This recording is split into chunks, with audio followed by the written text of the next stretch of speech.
Well, hello, everyone. It is such a pleasure today to invite Marty Schreiber on. Marty is an author. Actually, he wrote a book called My Two Elaines.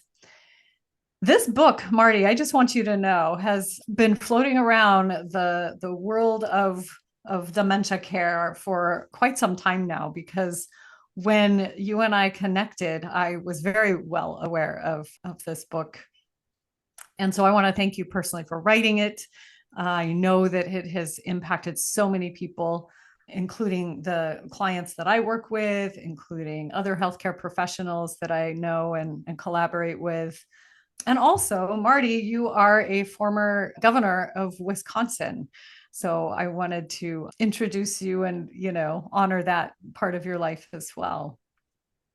So thank you for joining us. Well, Laura, thank you. It's a pleasure for me to be with you. And I've heard also the kind of wonderful things that you do in helping people live their best life possible. So we thank you for that. And I know what a difference it makes in people's lives when they feel that they have someone that they can talk to, that they can have confidence in and feel confident that they have their best interests at heart. So thank you very, very much for that. Oh, I'm taking that in. It means a lot, and it feeds my spirit, and this podcast has really, I just love that I stepped out of my comfort zone to start this podcast, a few years back, because I heard people say similar things that you're saying. Caregivers were sharing, well, first that they felt so isolated and alone, but to your point, how helpful it can be to talk to others, to hear from others, to almost in a way normalize their own experience and help them not feel so isolated. So yeah, we're going to have a good conversation. I know that I have a whole bunch of questions written down for you. I hope you don't mind, but I might just jump in if it's okay with you. I'll just start with a question and we can just have a fun conversation about your journey and what you've learned and what you think might be helpful for others to know.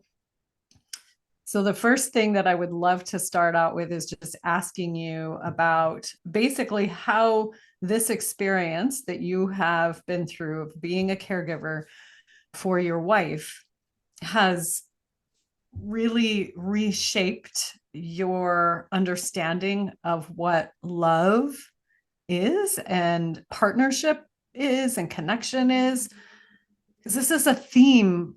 I mean, we're all human beings, and when we fall in love with someone and we create a life with someone and we connect, in our own intimate ways throughout the years that we've been with our loved ones,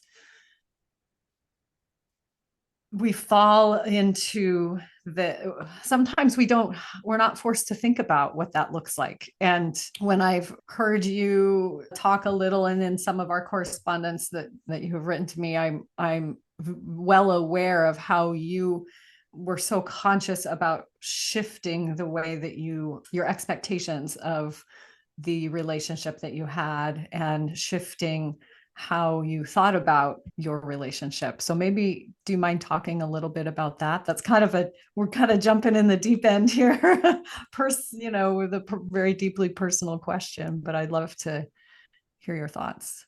Well, when you talk about shifting mental attitude or shifting experiences or shifting life, I want you to know that I probably came along screaming and dragging because I didn't want to change. I didn't want to let go of that which we had.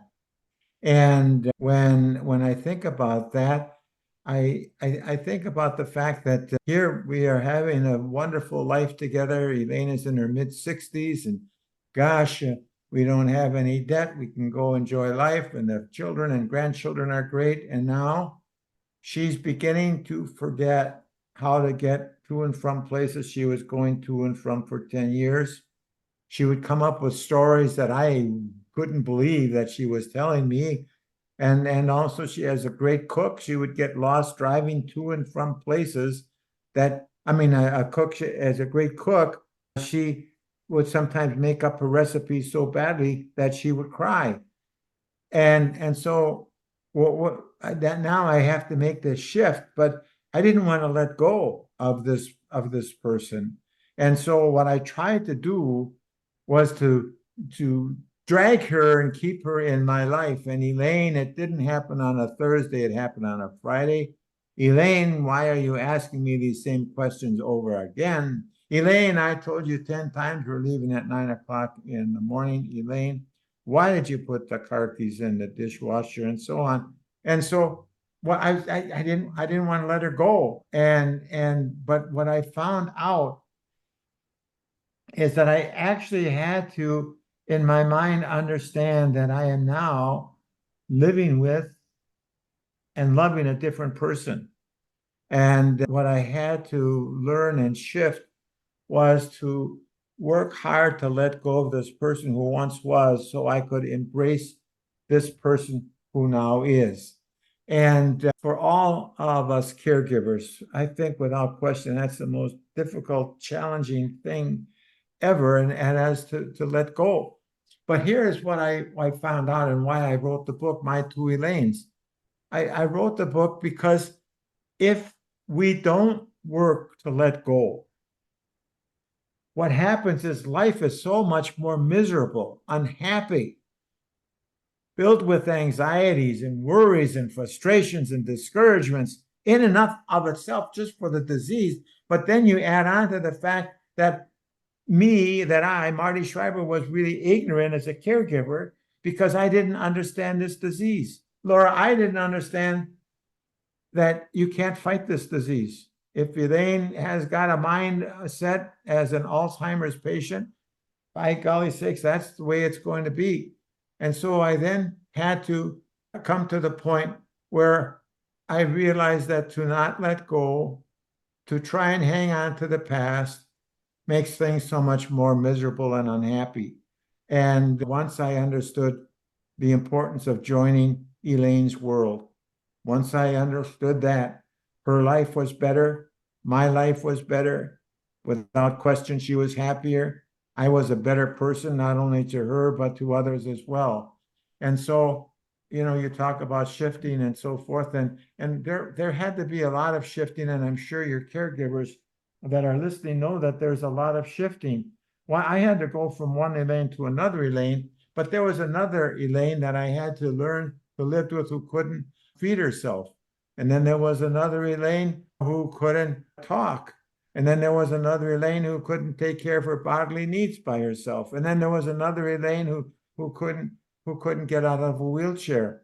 And so I said, we can't fight Alzheimer's. I know that.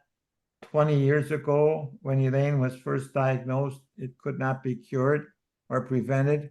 Today, it's 2024. Alzheimer's cannot be cured or prevented. And so what do we do with such dire kinds of prognosis? We do something, I think, which is so very, very important. We establish a realizable, loving goal, and that is to help our loved one live their best life possible. And if we can help them live their best life possible, we really are realizing something special. And also, we have to realize that to help our loved one live their best life possible, we as caregivers have to live our best life possible, meaning we've got to take care of ourselves.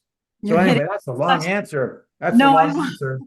There's so many things you said in there. I want to highlight, so many things. And what a beautiful way to just end that, in that if our goal is to give our loved ones the best life possible, if our goal is to help them feel more safe and secure, the only way to do that, I firmly believe this, the only way to do that is when we as caregivers, when you as a caregiver are at your best, the best that you can be given the situation, when you're more grounded, when you're less stressed, when you're more at peace, when you're able to ride those waves of meeting the different Elaines, and the different periods of need that she's in, when you're able to be in that state, the person that you're caring for is going to be in their best state. And I just love that you highlighted that. So I wanted to, there's a bunch of things I want to ask you. And so just on that note, how did you, and I know this is a big question because it was over a period of time, and maybe you can tell us how long that you give us a timeline of when you started noticing things going sideways with her, and maybe when you finally got a diagnosis and what that was like, and then how long you cared for her. I'm very curious about that timeline. And then the bigger question really is, if you were to look back over that timeline and kind of navigate how you took care of yourself through that period of time, like what are the little moments of inspiration or aha moments that you had? What were your biggest struggles? Again, this is a huge question, but feel free to just start wherever you want, and we'll just keep having a conversation around that. Yeah, well, let's, pick apart a little bit the things that go into helping our loved one live their best life possible as it relates to the caregiver. Caregivers understand, and friends of caregivers and relatives of neighbors of caregivers have to understand that caregiving is probably one of the most difficult jobs in the world. And what makes it so difficult is there are so many emotional, psychological, physical challenges that a caregiver is going through. First of all, we're seeing our loved one disappear a little bit every day. And that's really what I would call an unacknowledged grieving.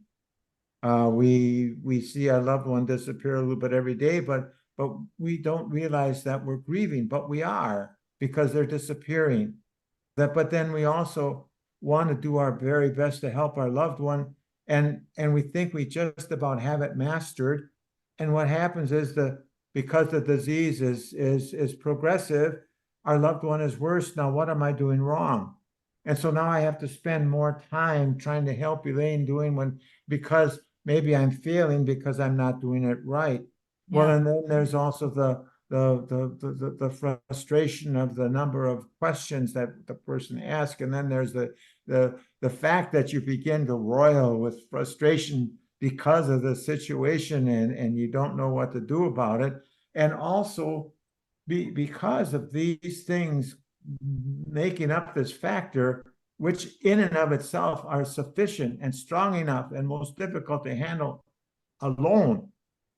Caregivers don't get enough sleep. They don't eat right. They don't socialize. They sometimes drink too much alcohol, and they don't take care of themselves. Now you have another whole set of issues that is so compelling on a negative side to helping our loved one live their best life possible. So we take a look at this situation and we say, wait a minute, what can we do to help our loved one live their best life possible? Well, joining their world. And we also have to know that in joining their world, we have to make sure that we are equipped emotionally and physically and psychologically to join their world. And we only get there decently by making sure that we take care of ourselves. Now, I wrote the book and I'm ready to go to print. And lo and behold, maybe about 4 weeks behind the time I'm ready to go to print, I find a series of notes and journals and diaries that Elaine had been keeping, little scraps of paper here, and then maybe a part of a diary there, a piece of. So anyway, so I read those notes, and I want you to know that we had prayed together and we had cried together, but never did I understand how important I was as a lifeline for her. Imagine, all of a sudden you learn from a doctor that you're going to be losing your memory. Imagine all of the things that flash through your mind. What's the future going to be like? Will I be able to be taken care of? What about the children? And all those worries and so forth. And then on top of that, you have someone who's your dearly loved one getting angry and frustrated with you and upset. And that's certainly not not the way to go. So I learned from Elaine's notes how important I was as her lifeline. And once I began to understand how important I was as her lifeline, I began to realize if I really love Elaine, if I'm really going through this process of missing her, I've got to take care of myself. And and that really made a difference. But I want you to know it took a long time. I know that when I was taking care of Elaine, roughly 8 years plus home with me and roughly 8 years plus in assisted living memory care. But I can just, I wish she would be home with me and we'd get to 5 o'clock or 5:30 in the evening. Wow, I would tell myself, time for a reward, and here's a martini. Beefeaters was really good. Well, now not only do I have to reward myself, but I've got to really extend deeper gratitude. So I would have another martini. And what ended up was my daughter, Christine, telling me, she told me that she gave me an article on the benefits of moderate drinking, and it wasn't because I was drinking too little. And that alcohol is the poison of caregivers. But you couple that then with your grieving and the anxieties and so forth. So here's what I did. I went through those notes and journals that Elaine had been keeping and went through them with my daughter, Christine, and Kathy. And so we selected from those notes and journals key writings. So each chapter of my book of My Two Elaines begins with a writing from Elaine. And what that does is really gives us an insight into the worries and the challenges and the experiences of the person who has been diagnosed with this terrible illness. And it gives us an insight, and I am told that gaining that insight into what is going on in Elaine's mind helps the caregiver, us caregivers, so much in making it easier for us to handle. I was so grateful to her for that. And I mean, she's just going through an awful lot of challenge and worry and so forth. And she knows what's happening to her. And now she's got this husband all of a sudden who's irrationally irritable because he's not getting enough sleep. He's not eating right. He's not socializing. Gosh. And so that's a you long bring answer to your question, but go no, ahead. this is great. Yeah. I mean, because this is a piece that I think so many people struggle with is I love that you talk about entering her world, because that helps reframe things and shift things into a better understanding of what her experience is. And we're also talking about the importance of taking care of yourself. And so I can see almost this, it's not a dichotomy, but you're balancing two very different things. You're balancing this piece of entering her world and understanding her experience. And you're also balancing this piece of honoring what you're going through too. And I think that caregivers, and tell me your thoughts, tell me what you think about this. What I often see from an outside perspective is that when we're in times of stress, we tend to focus externally. We're focusing on the problem. And if we can just quote fix the problem or focus outside of ourselves, I guess what I'm saying is so much attention and focus is external. And I can see the benefit of balancing, also looking within yourself and acknowledging and recognizing the loss that you are going through. Like you said so eloquently that you are both grieving and caring at the same time. How did you balance that? What was that? What did that look like for you as far as honoring what was happening within? Well, when you and I talk about this whole challenging situation and how did I go about more honoring Elaine, one of the things that I learned almost too late, and that is that it is a matter of bravery and courage to ask for help. What I learned was that if you ask for help, it means you're not giving up. And so here I selfishly was thinking, I'm going to beat this disease. I'm going to take care of Elaine. And it's me, Marty Schreiber, who's never going to ask directions if we're in a car going someplace because I know it all. And so I didn't ask for help. And until later on in the progress of this disease, and because I didn't ask for help, health-wise, physically, I was becoming a broken person. And that leads me to the point that if there's one thing worse than Alzheimer's, it's ignorance of the disease, and ignorance of the disease by the medical profession, as well as by caregivers and others, but ignorance of the disease by the medical profession for two things. One is they have to understand that when there is this kind of diagnosis, there are two patients, the person who is ill and then also the caregiver. So they have to understand that, because then also from that, the second point is they also have to work to treat the caregiver.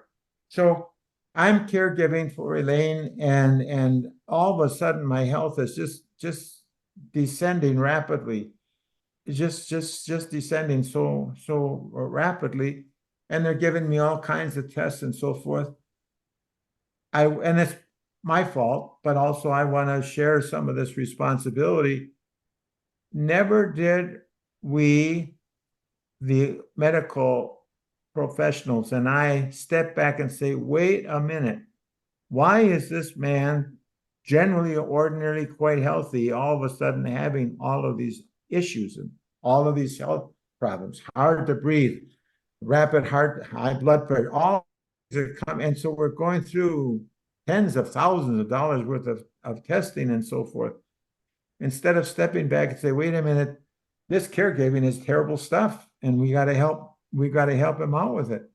And that finally then got to the point where I was able to realize I needed some assistance, some counseling. And again, I want to get to the ego, the unfortunate ego of many caregivers, particularly men, about not wanting to ask for not wanting to ask for help. So my children they see me getting run down, and they have intervention with me. And they said, Dad, if you don't take care of yourself, you're going to be dead before Mom. And at that time, I was not aware of the fact that 30% of all caregivers die before their loved one. Of all the caregivers that die, whether they're before or after their loved one, 40% of all caregivers die because of a stress-related illness. And so this disease of Alzheimer's is a killer, not only for the person who is ill, but also for the caregivers. So anyway, this ego.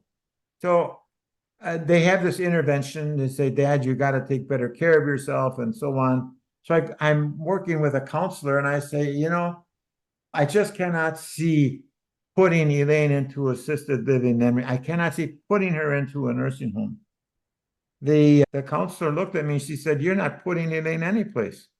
You are giving her an opportunity to be who she is now. Can Marty Schreiber's 24/7 nursing home care take care of her? Well, absolutely not. I was sleeping by the door at night for fear she might be going out. I was becoming frustrated and irritable because I couldn't grasp the situation and take care of it and deal with it like we men like to think we can always deal with something. And so then it hit me, Laura, it hit me that my fight that I was going on was between myself and Alzheimer's, which can't be cured at this moment in time. That's a losing battle. And so I finally had to understand that my goal was not to beat this disease. My goal was to help my loved one live her best life possible. At that time, then it became quite a more acceptable thing for me to do in my own mind, and that is for her to become and receive full-time care and assistance. Now, let me just mention one of the thoughts that comes to bear as we think about helping a loved one.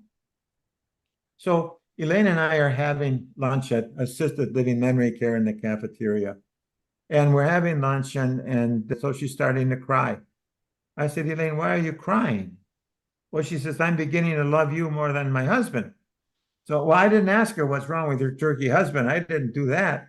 But here is what that means to me and what I want to share with other caregivers and loved ones of people with dementia. And that is, it is not necessary for our loved one to know our name in order for our hearts to touch.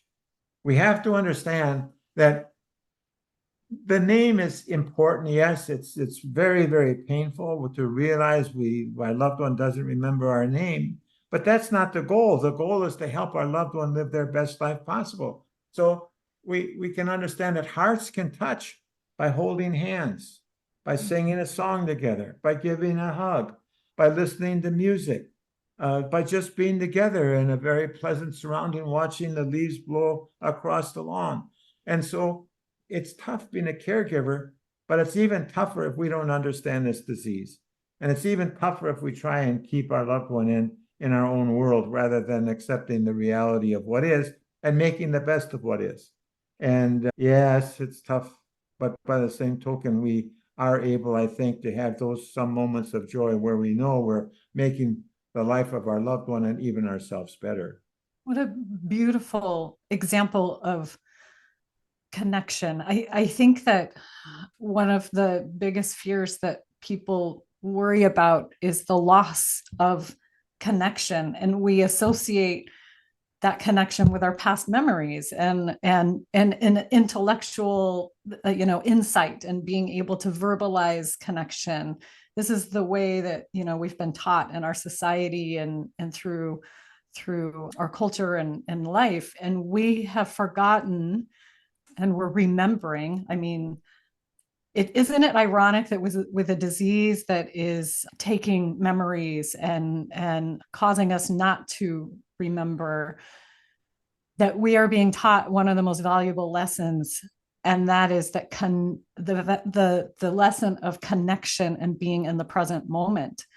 And that's just what I hear you saying is, despite the disease, you were able to have moments of deeply profound connection. She was experiencing love for you, and maybe in her mind she was trying to make sense of it. There's a husband. However she was able to articulate that to you, but what was happening was a calling out and honoring of love in the moment. And God, for you as a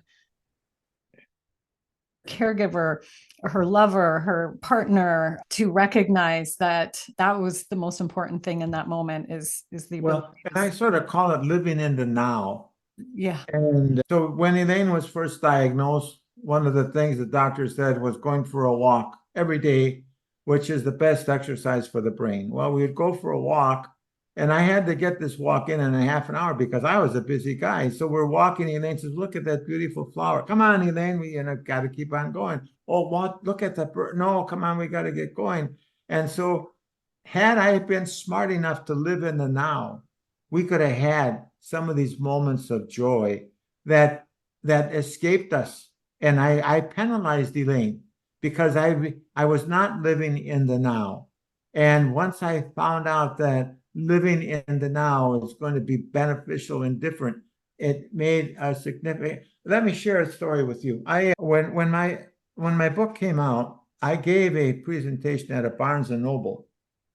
And there were a group of us sitting down, and I was explaining the background of the book and joining the other person's world and so on. And this comes under the heading of living in the now. And so a woman raised her hand. Her name was Laura. She probably was in her mid-40s and so forth. And she said, she said, I was at work, and my mother called and said, "You've got to come home right away. Dad is acting very strange." She said her dad had Alzheimer's, but the mom says, "Get home right out because this is really strange." So, she rushed home to where her parents lived, and she walked into the home, and here in the living room, her dad was standing, and he was going,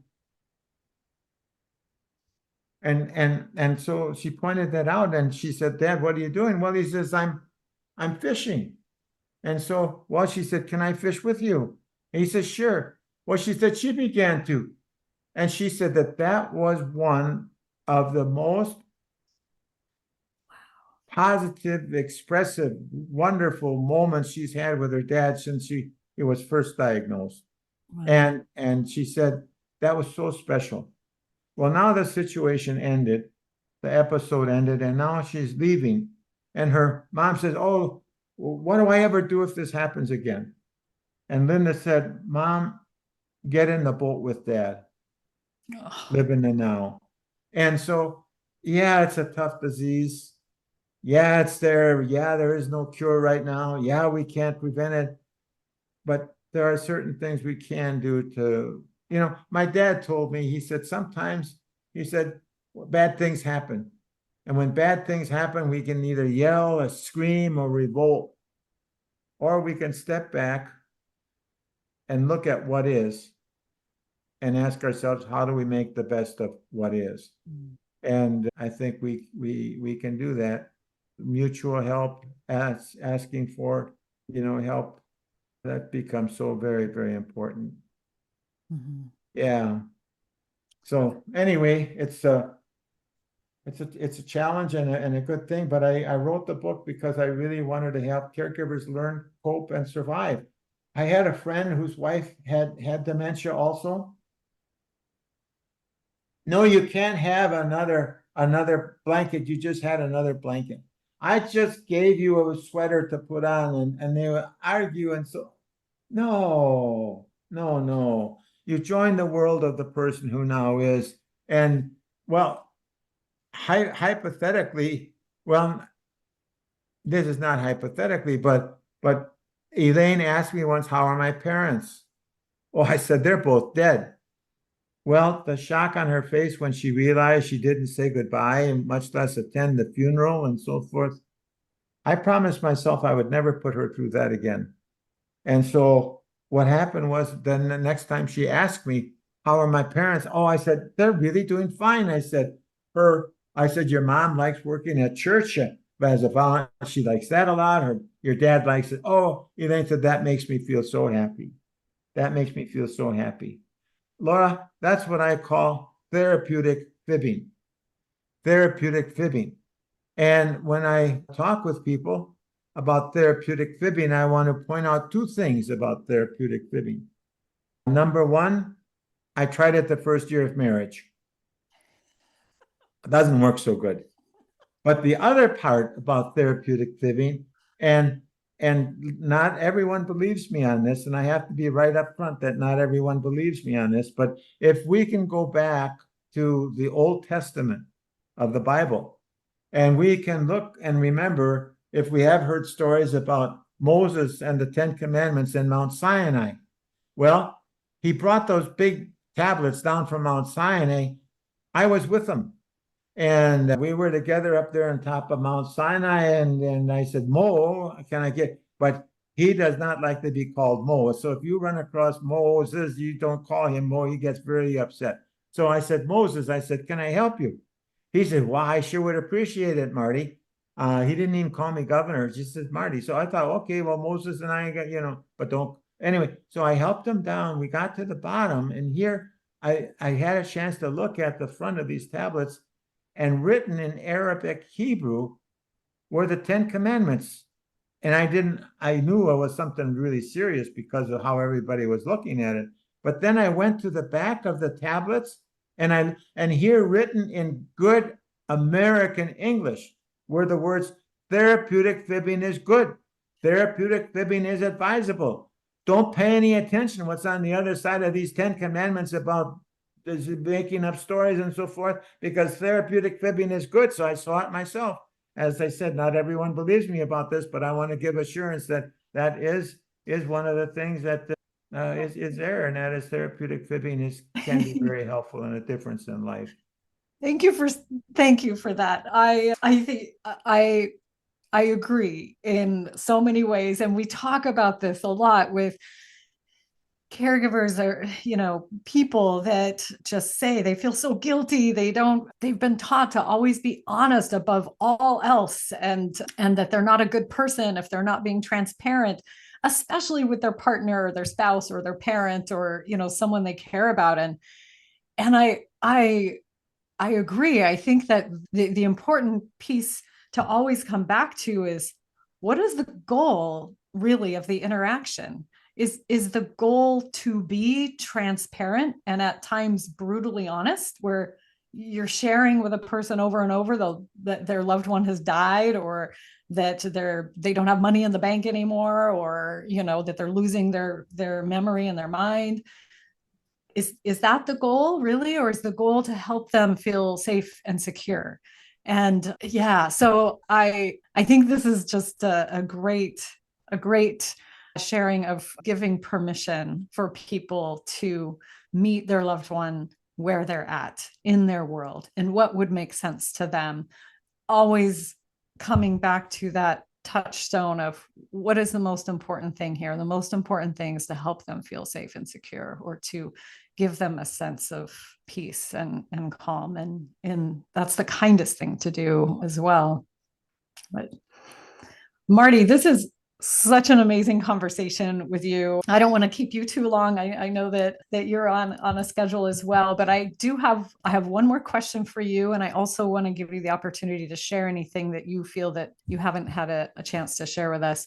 The question is, what, if you could look back over this time, this experience that you've had as a caregiver, what do you feel like would have been the greatest gift for yourself in this process? And I know can be a tricky question for people, because we often view this as a time of struggle and challenge. And I'm curious, if you were to look at this through a different lens, what would the gift be? I think that the greatest thing that could have happened, which would have had so many different ramifications, bringing about other great things, would be for me to have understood this disease at the time of diagnosis.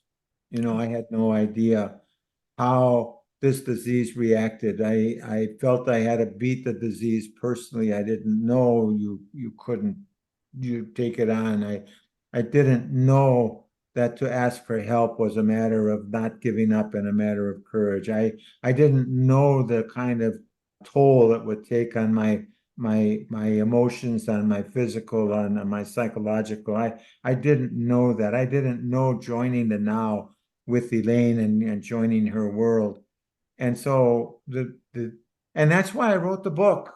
I wrote the book. Elaine was diagnosed, and I sort of had an idea of what this Alzheimer's was about. And so I went to the library, the bookstore, and read, and here were wonderful books about Alzheimer's, but nothing that really gave me a preparedness and an insight on how to deal with this disease in practical terms.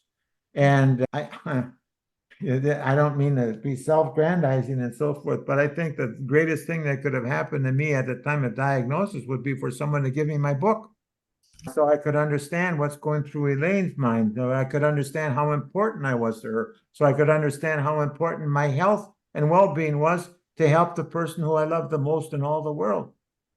Yeah. In the book, I said we not only begin each chapter with some quotes and so forth from Elaine's diaries and so forth, giving us that insight, but I also put in little clip notes on what I wish I would have done and what I would have done differently. And so as you read the book, you're going to get that insight into Elaine, but you're also going to get the insight into a caregiver saying, by gosh, I wish I would have done that. And so, yeah, I guess I wish I'd have known more about this disease. And I guess the simple answer to that, I wish someone would have given me my book so I didn't have to experience it. But then, by the grace of God, I could write about it. And so I felt fortunate about that. So, oh, and what a gift! What a yeah. gift to the rest of us. Really, I want to thank you for that. So your listeners should know that I do not like golf, and that my whole passion is now to help caregivers learn, cope, and survive. And so if we can be of assistance to them, if they would be interested in the book, certainly available through Amazon and Barnes and Noble. We also have a website, my2elaines.com. I'm not a book salesman, Laura. I'm someone who has gone through the pain and the agony of living with and having my loved one die with Alzheimer's. And I'm also someone who says, boy, if I can do something to help people better cope and better survive, I really want to do that. And so I'm 85 years old. As I said, I don't like the golf. So this year for visiting with you is like getting two holes in one after only playing two holes of golf. And I so love it. anyway, so thank you very much for that, Laura. Thank you a Oh, lot. my pleasure. And I just want to thank you so much on behalf of all of our listeners that, we have folks listening from, I think the last time I looked, it was 56 or 58 different countries. And we have medical professionals that listen to this podcast. We have family caregivers. We have distance caregivers. We have children. We have spouses.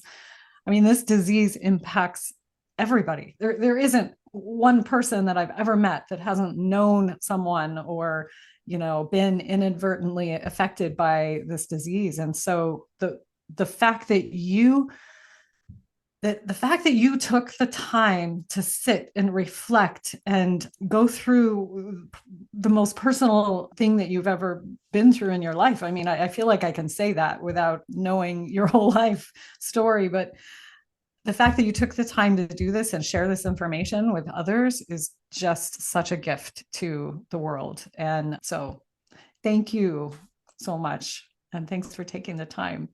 Thank you, Laura. My pleasure.